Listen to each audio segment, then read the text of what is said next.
Hi, hello guys! Welcome back. For today's video nga pala ay pupunta kami ng beach dito sa Damam. Ayan, nandito nga ako sa loob ng sasakyan. At meron akong nakita dito ng mga puno guys, na mga green na malalago. Ayan o. Ang kapal ng dahon. Kahit pala disyerto no, may mga nabubuhay din ng mga puno, mga halaman. Amazing! Ayan, so dito na nga tayo sa beach. At dito naman guys, wala na tayong makitang puno dyan. Puro na buhangin.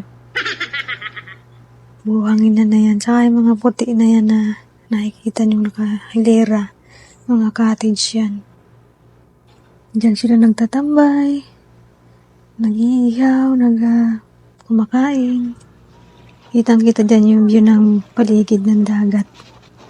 Gabi nga lang kami pumunta kaya hindi masyadong kita yung ganda ng view ng dagat. In fairness tubig alat din yan guys. At ang ganda linaw ng tubig. Parang sarap maligo. Kaso hindi naman kami naligo. Nag-overnight kami pero hindi naligo. Ginawa yan, naglakad lang sa buhanginan.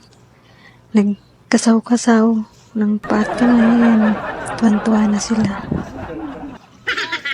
Diba sobrang linaw ng tubig. At syempre, nag-ihaw-ihaw din kami guys. Nag-ihaw ng chicken barbecue, saka ng laham. Bali, may dala nga rin pala kaming panlatag sa buhanginan. Pero doon lang nila inilatag sa may cottage. Doon lang sila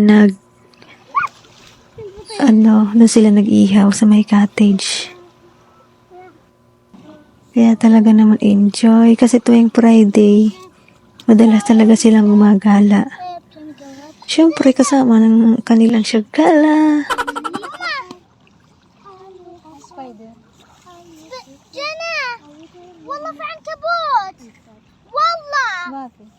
والله فيه Sa gabi kasi gusto nilang gumala kasi sobrang init dito guys pag araw.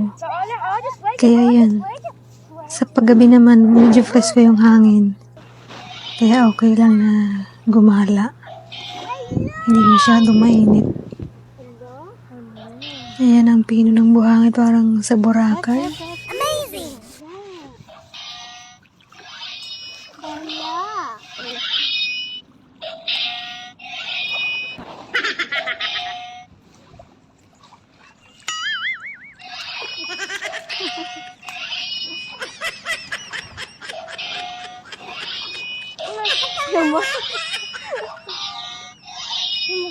Yaman.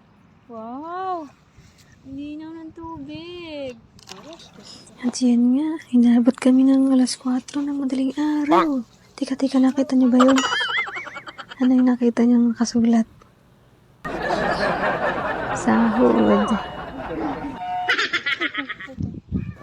So ayun, muntik na ngang matapilok. Hanggang dyan na lang muna tayo guys. See you again on my next gala.